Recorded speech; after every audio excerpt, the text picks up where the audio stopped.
आज की कहानी द नोवेल आपके सामने प्रेजेंट करता है kingdom of the planet of the apps.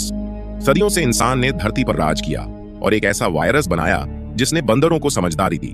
लेकिन इस वायरस के कारण इंसानों की समझदारी और बोलने की क्षमता खत्म हो गई। इससे इंसानों और बंदरों के बीच युद्ध छिड़ गया। लेकिन एक बंदर था जिसका नाम सीजर था, जो इंसान और बंदरों को मिलकर रहने का रास्ता दिखा सकता था। सीजर की मौत के बाद बंदरों ने सीजर की याद में एक आखिरी रस्म करने का फैसला किया। कई पीढ़ियों के बाद एक दिन 3 छोटे बंदर नो, अनाया और सुन्ना सबसे ऊंची चोटी पर चढ़ने गए ताकि वे गरुड़ के अंडे ढूंढ सकें। उन्होंने 3 अंडे पाए, लेकिन उनकी परंपरा के अनुसार उन्हें एक अंडा छोड़ना था। वे उन अंडों की जरूरत अपनी वयस्कता के समारोह के लिए थी।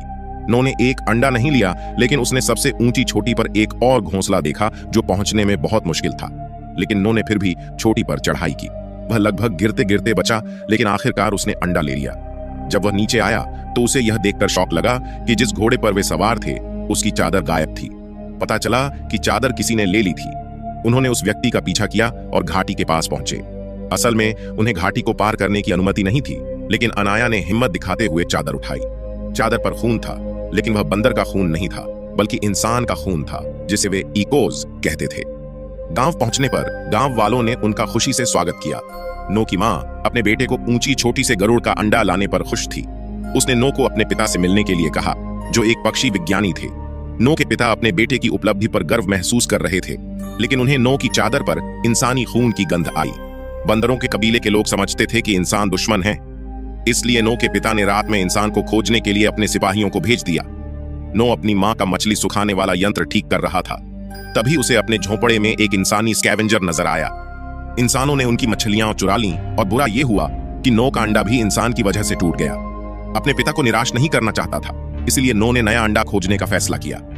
उसी रात नो अंडा खोजने निकला, लेकिन उसे जंगल से अजीब आवाजें सुनाई दी।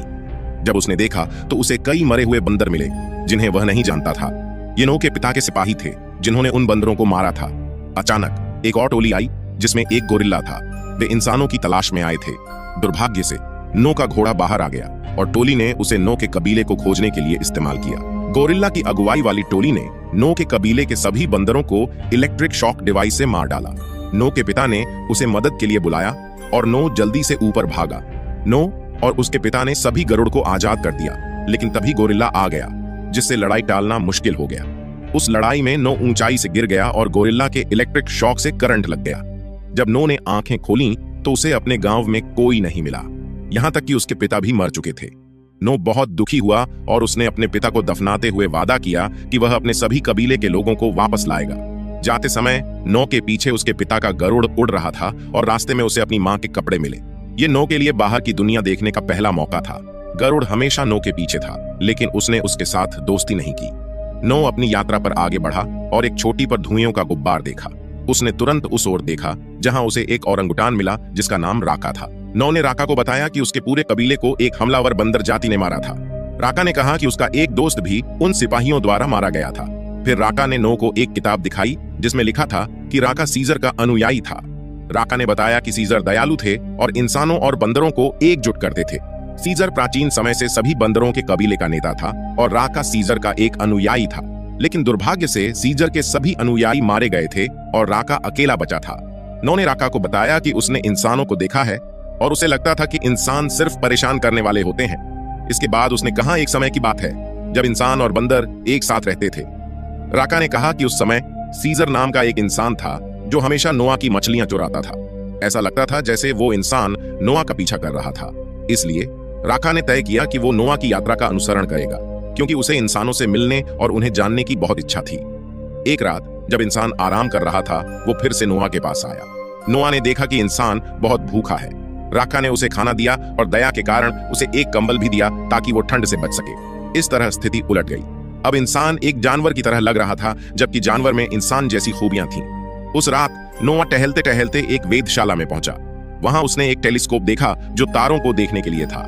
नोआ को कुछ नहीं पता था, इसलिए उसने तुरंत उसमें झांका और जो देखा वो देखकर हैरान रह गया। इंसान ने भी नोआ की तरह टेलीस्कोप में देखा और उसी तरह प्रतिक्रिया दी। अब नोआ को यह एहसास हुआ कि इंसान में कुछ समानता है।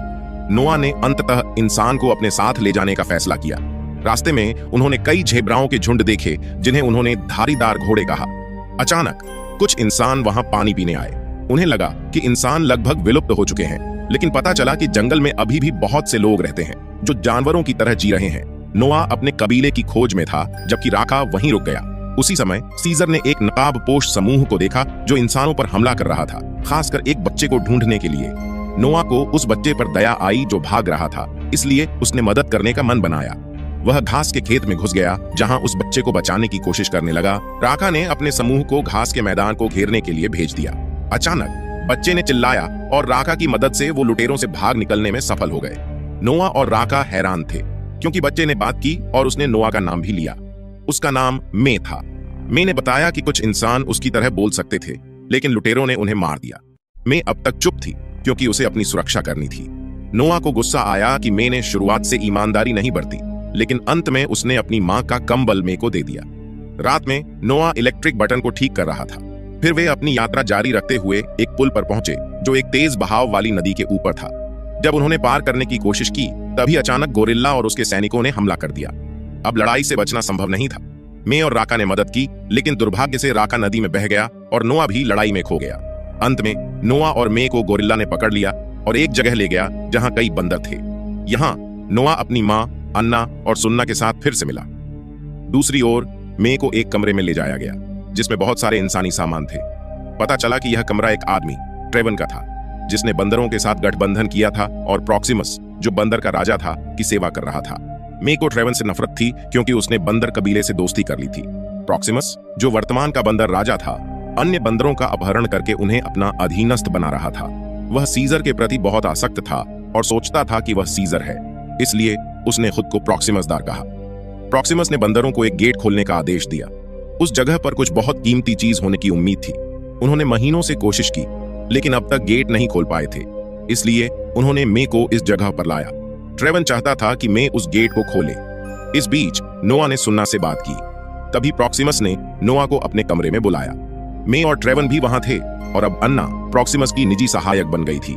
प्रॉक्सिमस ने अपने लक्ष्य के बारे में बताया, जिसमें वह चाहता था कि बंदर प्राचीन इंसानों की तरह मजबूत बने, जो सब कुछ कर सकते थे, जैसे उड़ना और अन्य कौशल। प्रॉक्सिमस को विश्वास था कि गेट के पीछे उन्हें बहुत ज्ञान मिलेगा, लेकिन मे ने कहा कि वे उस गेट को खोलना असंभव है। प्रॉक्सिमस के मूर्ख अधीनस्थों ने मे के सभी दोस्तों को मार दिया, जबकि वे उन्हें कैद में रख सकते थे ताकि वे और जानकारी हासिल कर सकें। इस समय मे अकेली बची थी और उसे गेट खोलना ही था। इसके अलावा प्रॉक्सिमस नोआ के साथ भी काम करना चाहता था क्योंकि उसे पता था कि नोआ एक समझदार बंदर है।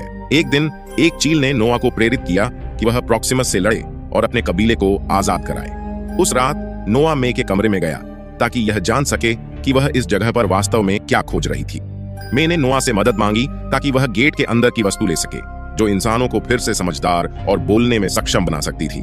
मे ने बताया कि बंदरों के समझदार बनने का कारण एक मानव निर्मित वायरस था। नोआ को प्रॉक्सिमस के तानाशाही शासन से नफरत थी, इसलिए उसने मे की मदद करने का फैसला किया। दोनों ने एक किताब और उस जगह को नष्ट करने की योजना बनाई। नोआ ने सुन्ना और अन्ना को भी मदद के लिए बुलाया ताकि वे सभी एक ऊंची चोटी पर चढ़ सकें। उन्होंने पहले विस्फोटक तैयार किए और फिर बांध में विस्फोटक लगाए ताकि जब वह उड़े तो जगह भर जाए। तभी ट्रेवन ने उन्हें पकड़ लिया, लेकिन मे ने कहा कि यह जगह ट्रेवन की नहीं है। लेकिन ट्रेवन सहयोग करने को तैयार नहीं हुआ, जिससे मे को मजबूरन उसे काबू करना पड़ा। विस्फोटक लगाने के बाद वे सीधे चोटी पर चढ़ने लगे और हवा के सुरंग से अंदर गए। अंदर जाकर पता चला कि यह जगह एक सैन्य अड्डा थी। मे ने वहां बिजली चालू की, जिससे नोआ और बाकी सब लोग हैरान और खुश हो गए कि इंसान ऐसा स्थान बना सकते हैं। वे बच्चों के खेलने के क्षेत्र में गए, जहां उन्हें खिलौने और एक किताब मिली जो बताती थी कि पहले बंदर केवल चिड़ियाघरों में रहते थे। दूसरी ओर मे ने वह वस्तु पाली जिसकी उसे तलाश थी, एक सैटेलाइट कुंजी। इसके अलावा उसे एक बंदूक भी मिली। फिर वे टैंकों के बीच से भागते हुए बाहर निकले। प्रॉक्सिमस ने नोआ से बात करने की कोशिश की। उसने कहा कि उसका उद्देश्य सभी बंदर कबीले को बंधक बनाकर अपना साम्राज्य बनाना है। उन्हें इंसानों पर भरोसा नहीं था और उसे पता था कि मैं यहाँ गेट के पीछे से कुछ लेने आई है जो इंसानों को स्मार्ट और मजबूत बना सकता है। नोआ की मां इस स्थिति से निराश हो गईं क्योंकि वे प्रॉक्सिमस के खिलाफ कुछ नहीं कर सकती थीं। इस समय नोआ को अपनी बुद्धि का उपयोग करके किसी न किसी तरह से इस समस्या का समाधान निकालना था। मैंने दरवाजा खोला और उस समय नोआ को अपने कबीले की खोज में दौड़ना पड़ा। प्रॉक्सिमस वहां पहुंचा और उस जगह को देखकर हैरान रह गया। प्रॉक्सिमस नोआ से नाराज था, जो इंसानों पर विश्वास करता था, और उसने सुन्ना और नोआ के कबीले को मारने की कोशिश की। मे ने अपनी बंदूक से प्रॉक्सिमस के सैनिकों को गोली मारकर बचाया, जिससे प्रॉक्सिमस हैरान रह गया। प्रॉक्सिमस ने मे को छोड़ने का फैसला किया, लेकिन वह नहीं चाहती थी कि वह मानव हथियारों का दुरुपयोग करे। इसलिए उसने बम उड़ाने का फैसला किया, जिससे पानी भरने लगा। नोआ और उसके कबीले ने मुश्किल से खुद को बचाया और ऊंची जगह की ओर भागे। नोआ ने अपने कबीले को हवा की सुरंग से बाहर निकालने की कोशिश की। इस बीच गोरिल्ला नोआ के पीछे आया और उनकी लड़ाई शुरू हो गई। नोआ चालाक था, उसने गोरिल्ला को पानी में फंसा दिया। अंत में नोआ बाहर निकलने में सफल हुआ और उसे अपने कबीले द्वारा स्वागत किया गया। लेकिन प्रॉक्सिमस वहां भी था। प्रॉक्सिमस ने नोआ को पीटा और कहा कि वह उसके साम्राज्य को नष्ट नहीं कर सकता। उसने नोआ से कहा कि एक बंदर के रूप में उसे जागना चाहिए ताकि वह नोआ से सही तरीके से लड़े। नोआ ने एक गीत गाया जिससे चील को बुलाया। यह सुनकर सभी बंदरों ने गाना शुरू कर दिया और चीलों ने प्रॉक्सिमस पर हमला किया। अंत में प्रॉक्सिमस समुद्र में गिरकर मर गया। नोआ ने अपने पिता की जगह नए नेता के रूप में सफलता प्राप्त की। उसने अपने सभी दोस्तों को घर वापस लाने में सफलता पाई और सभी खुशी खुशी रहने लगे। मे ने नोआ को अलविदा कहने आई। अब नोआ को पता चला कि इंसान बंदरों के साथ दुनिया साझा नहीं करना चाहते। नोआ ने मे को सीजर का हार पहनाया और मे ने उसे छोड़ने का फैसला किया। फिर नोआ ने सुन्ना को एक नई जगह ले जाने का सोचा। दूसरी ओर मे ने कुंजी के साथ एक प्रयोगशाला मुख्यालय की ओर बढ़ी, जहां इंसान रहते थे। पता चला कि वायरस से बचने वाले कई समझदार लोग अभी भी जीवित हैं, लेकिन वे कुछ नहीं कर पा रहे थे क्योंकि संचार उपकरण अब मौजूद नहीं थे। इसलिए उन्होंने कुंजी का उपयोग करके सैटेलाइट चालू किया ताकि वे सिग्नल की तलाश कर सकें। अंत में अन्य इंसानों ने उनका जवाब दिया और वे भी अन्य जीवित बचे लोगों की तलाश कर रहे थे। इस बीच नोआ ने सुन्ना को एक टेलीस्कोप पर ले जाकर सितारों को देखने के लिए कहा। उसने उन सितारों को देखा जिनका वह पहले अनुभव कर चुका था। यह कहानी हमें बताती है कि एकजुट होकर हम हर मुश्किल का सामना कर सकते हैं और अपनी सच्चाई की खोज कर सकते हैं। तो दोस्तों, अगर यह कहानी आपको पसंद आई होगी तो वीडियो को लाइक कर चैनल को सब्सक्राइब जरूर कर लें। अब मिलते हैं अगली वीडियो पर, तब तक के लिए धन्यवाद।